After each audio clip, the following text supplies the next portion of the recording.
Data mu izina rya Yesu Kristo, Mana mushobora byose, Mana ukomeye kandi uhambaye kandi uvuga bikaba, uteka bigakomera. Ndasenga umwene data ugiye kumva ijambo ryawe, riramwubaka kandi riramukomeza, ko rimusanze ntabwo ariko rimusiga, rirazana impinduka mu buzima bwe no kwimwerekeye byose, mu izina ry'umwami wacu Yesu Kristo, amen. Turabaramukije mwese bakunze b'ikiganiro haracariho ibyisigiro. Amahoro y'Imana nakomeze kubana namwe. Turabashimira cyane abantu mudukurikirana kuri Facebook ndetse n'abantu maze gukanda follow kuri Facebook. Turashimira cyane n'abantu mudukurikirana ku rubuga rwa YouTube. Turashimira abo maze gukanda subscribe. Imana iguhezagire cyane. Turagushimira nawe udukurikirana muri groupe ya WhatsApp. Imana iguhezagire cyane. Ubuntu bw'Imana bukomeze kubana nawe. Hama turakomeje ikigwa cyacu twatangiye gifite theme ivuga ngo aho siho wagenewe kuba. Aho siho wagenewe kuba. Iki ni igice cya 4. Aho siho wagenewe kuba. Ndashaka dusome Matayo ibice byaho ni 18. Turasoma umurongo waho wa 11. Haravuga ngo kandi umwana w'umuntu yaje gukiza icyari cyazimiye. Mu bintu byazanye Yesu yaje gukiza ikintu cyari cyazimiye. Niki cyari cyazimiye? Nuwe muntu yari yazimiye. Nije nawe twari twazimiye. Twazimiye gute? Kuzimira kwacu no gutandukana n'Imana. Kuzimira kwacu no gutandukana n'ubugombe bw'Imana. Kuzimira k'umwana w'umuntu vyatangiriye muri Edeni, ubwo umuntu yarya icyamwa Imana yari yamubujije kurya. Amaze kukirya umuntu acarapfa, aca yisanga mu buzima bubi Imana itari yaramuremeye kubamo. Umuntu atangira kurya ari uko arushe, ari uko abize iyashu. Umuntu atangira kumererwa nabi, isi itangira kwangirika, umuntu atangira kubaho ubuzima bw'umuruho ariko atari bwo Imana yari yamuremeye. Umuntu aba kure y'Imana. Birivuga ngo bose bakoze ivyaha ntibashikira ubwiza bw'Imana. Ivyaha vyatumye umuntu aba kure y'ubwiza bw'Imana. Ivyaha vyatumye umuntu aba kure y'umugambi w'Imana. Birivuga ngo iki? Birivuga ingero y'icyaha n'urupfu, ariko ingabire y'Imana n'ubugingo budashira bubonegwa muri Kristo Yesu. Icyaha umuntu yakoze cyamukwegeye gupfa. Icyaha umuntu yakoze cyamukwegeye urupfu. Icyazanye Yesu yaje kugira ngo umuntu abashe guhabwa ubuzima buhoraho. Igiti cy'ubugingo umuntu atariye muri Edeni yari Kristo. Icyo giti cy'ubugingo Imana yagiye kukigarukana cyambaye umubiri ari we Kristo Yesu. Ni bavuga ati uwundiye ko wese azoronka ubugingo budashira. Rero icyazanye Yesu yaje gukura umuntu mu kibanza arimwo kitari iciwiwe, kitari ico Imana yari yaramuremeye. Nariko mvuga ati rero aho siho wagenewe kuba. Sinzi ubuzima uri kurabamwo, sinzi ubuzima uri kuragenderamo, ariko Yesu icyamuzanye yaje gushindura, yaje gukura mu buzima butari bwawe kugira ngo akwinjize muri adresse yawe. Adresse yumvikana yemewe ni mu bwami bw'Imana. Niyo mpamvu irivuga ngo Yesu yaratwimuye adukura mu bwami bw'umwijima atwimurira mu bwami bwiwe, mu bwami bw'umwana w'Imana, mu bwami bw'umuco. Ubwo nibwo bwami turimo. Sinzi ikibanza urimwo kandi sinzi ikibanza uri kurabamwo, ariko birashoboka kahuri atariho wagenewe. Birashoboka ko ubuzima uri kurabamwo atari bwo Imana yakugeneye kubamo. Ni byiza kumenya iyo wavuye, kandi ni byiza kumenya aho uri, kandi ni byiza kumenya iyo uri kurasha, kandi ni byiza kumenya iki jambo ry'Imana rivuga kubijanye n'ubuzima bwawe. Birivuga ngo mu mishago ya Yesu twarakize indwara. Yesu yarakubiswe, amaze gukubitwa, ariko biritwemeza neza ko inkoni ziwe zatumye tubasha gukira indwara. Abari muri Kristo Yesu, kugwara ntabwo ari naturere. Kugwara ntabwo ari bwo buzima twaremewe kubamo. Ntabwo twaremewe kugwara. Imana ihabwa icubahiro. Birivuga ngo iki? Birivuga ngo muri mwebwe nta uzaba intavyara, kandi muri mwebwe nta uzakurokesha inda. Ubundi kubaho utavyara, kubaho uvyara inda zikavayo, ntabwo ari umugambi w'Imana ku buzima bwawe. Birivuga ngo ndazi ivyiyumviro mbiyumviraho ko atari ivy'ivyago ariko ari ivy'amahoro. Rusi amaze kumenya umuryango wiwe, akamenya n'igihugu ciwe, akamenya n'Imana basenga katariyo, maze akamenya Imana yayina nyirabukwe Naomi, Rusi yahisemo guheba igihugu ciwabo, aheba amatongo, aheba ibintu yari atunze, aheba famiye, aheba igihugu, akurikira Naomi mu gihugu ciwabo ca Isirayeli.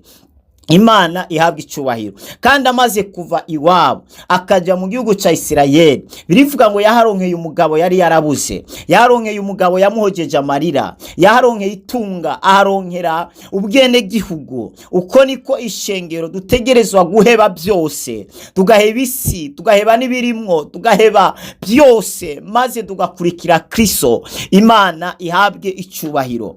Birashoboka kuriko urabaho ubuzima bwo gusabiriza, ariko ntabwo ari ubwo buzima Imana yakuremeye kubamo. Wowe Imana yakuremeye gufasha abandi, Imana yakuremeye guhezagira abandi, Imana yakuremeye guteza imbere abandi, apana gutezwa imbere. Imana ihabwe icubahiro. Turiko tuvuga rero ibintu bishika kuri bingahe bishobora kugufasha kugirane gutambukira mu mwanya wawe nyezina. Ikintu ca mbere twavuze ngo nugusenga. Abantu benshi basenze baravuye mu kibanza kimwe bagera mu kindi kibanza. No musi ndashaka kuvuga ikintu ca kabiri, nukuba mu ijambo ry'Imana. Paulo agiye gusezera ishengero yavuze ngo mbaragije Imana n'ijambo ryayo ryo rishobora kubakiza ndetse rikabashikiriza ibiragwa. Hari ibintu twarazwe muri Kristo, ariko ikintu kizabitugezaho niki? Ni ijambo ry'Imana. Imana ibwira Yosuwa hariya mu gice ca mbere mu gitabo ca Yosuwa igice ca mbere umurongo wa 7 n'uwa 8, Imana imubwira ngo ntutambamire iburyo canke ibumoso, guma mu vyagezwe vyanje, wirimbure ku murango no mwijoro, ngo niho uzagira ikiganza ciza, ngo niho uzaroranirwa, niho uzagira amahirwe kuvyo uzagenda ukora byose. Hari amahirwe ku bantu bari mu ijambo ry'Imana. Icatumye Adamu na Eva, icatumye isi yangirika, icatumye haza icyaha mw'isi n'ivyago mubona, ni kubera umuntu yare ijambo Imana yari yamuhaye. Igihe cyose utazahagarara mu ijambo Imana yaguhaye, umenye neza ko ubuzima bwawe buzahita bwangirika. Nowa yumvira Imana, yumva ijambo ry'Imana, Nowa ararikora. Nowa baza ubwato imyaka 120. Nowa ariko abaza ubwato. Nowa abantu benshi bamwita umusazi kubera buriya Nowa ubwato bwiwe benshi baravuga gashobora kuba yabubaje imyaka 120, kandi iyo myaka 120 yari karavuga ubutumwa mu makaritiye, mu masite hirya no hino. Ntabwo bigeze bamwumvira uretse ibikoko gusa nivyo byamwumvise, ndetse n'umuryango wiwe. Kandi Nowa ntiyacitse intege, yabandanije akora Imana yamubwiye. Niyo mpamvu kumera amaze kugwa imvura, ni Nowa n'umuryango we baciye bakira. Amazi yariko yica abandi, Nowa yarayabyagiye ko hejuru, ariko aramuha umunyenga kubera ko yari yumviye ijambo ry'Imana. Niwumvira ijambo ry'Imana, nukora ijambo ry'Imana, ibizica abandi we uzabiriramo umunyenga. Uko niko abasore batatu bagumye ku Mana, baguma ku ijambo ry'Imana, babaterera mu muriro, ntibashobora gusha. Reka mbabwire, si kuvuga ko Shadarake, Meshaki, Abedunego aribo batahiye, ahubwo ijambo bari bizeye niryo ridasha. Niyo mpamvu ijambo bizeye niryo ryabakingiye mu muriro. Ijambo ry'Imana uzizera ukaba mugahagararamo, niryo rizagukingira mu bibazo, niryo rizagukingira intambara, niryo rizatuma bakuroga uburozi ntibugufate, niryo rizatuma uca mu muriro ntushe, niryo rizatuma uca mu nzuzi ntizigutembane, niryo rizatuma uca mu mazi menshi nturengegwe. Kubera ijambo ry'Imana ntirirengegwa, kubera ijambo ry'Imana niryo ryasizeho byose. Birivuga ngo uwubase inzu yiwe ku rutare agereranywa n'uwumva ijambo akagirane akarikora. Inzu yayubatse ku rutare, isege nyiraza inkukura byo arasoveremo shata ngo bigasurira ku Runyanzo, ngo ariko iyo nzu bene data ngo yagumye ihagaze. Aho ni Matayo 7:24, ngo yagumye ihagaze ngo kuko yari mase ku rutare, yari mase ku ijambo. Uwo n'umukristo yumva ijambo ry'Imana akarikora. Ijambo ry'Imana riravuga ngo ntugakora ibi, ntukagenda uko, muhore myezwa, ntawuzi umunsi n'isaha. Kwezwa nibizanira inyungu Imana, bizanira inyungu wewe. Kubera kwezwa ni ukwiyambura imyanda, ni ukwiyambura ivyaha bya hano muri ino si. Iyo wiyambuye ivyaha uri caremwe gishasha, bica bituma ishusho y'Imana, bica bituma ubwiza bw'Imana bugaragara hejuru yawe. Pawulo abwira Timoteyo ijambo ry'Imana ngo rigumemo ku murango no mw'ijoro, ngo bibemo kandi ngo bibere maso, ngo ubyamemo, ngo kuja imbere kwawe kuzagaragarira bose. Mu yandi majambo, iyo umuntu agumye mu ijambo ry'Imana, kuja imbere kwiwe kugaragarira abantu benshi. Dawidi aravuga ngo ijambo ryawe ni itara rimurikira ibirenge vyanjye. Ijambo ry'Imana ni itara. Dawidi arakomeza ati nabitse ijambo ryawe umutima kugira ngo noye kugucumuraho. Ijambo ry'Imana ni ubuzima. Ijambo ry'Imana ni Imana ubwayo. Iyo wizeye ijambo ry'Imana ukaribamo ukarigenderamo, rirakuduza hejuru rikagushitsa aho Imana yateguye ko ugera. Birivuga ngo iki? Birivuga ngo hari imirimo myiza Imana yaduteguriye kuva kera kugira ngo tubashe kuyigenderamo. Hari ibikorwa Imana yateguye kuva kera utaranabaho. Imana irafise ivyo yateguye bimataye n'ubuzima bwawe. Niki kizabikugezamo? Ni ijambo ry'Imana. Nivyo Paulo yaciye avuga ngo mbaragije Imana n'ijambo ryayo ryo rishobora kubakiza kandi rishobora kubashikiriza ibiragwa. Hari ibintu warazwe, hari ibintu washiriweho n'Imana utegerezwa kuba mutegerezwa kugenderamo, ariko ijambo ry'Imana rirahari nk'umurongozi wawe, rirahari nk'umwigisha wawe, rirahari nk'umuyobozi kugira ngo rikugeze ku vy'Imana yateguye kugeramo. Niwumva ijambo ry'Imana ntukomantaze umutima, niwumva ijambo rikubwira kwihana, kwiyambura ubusambanyi, ubusuma, ubwicanye, bihagarike. Nubihagarika uzatambukira mu mwanya Imana yasizemwo yateguriye ubuzima bwawe.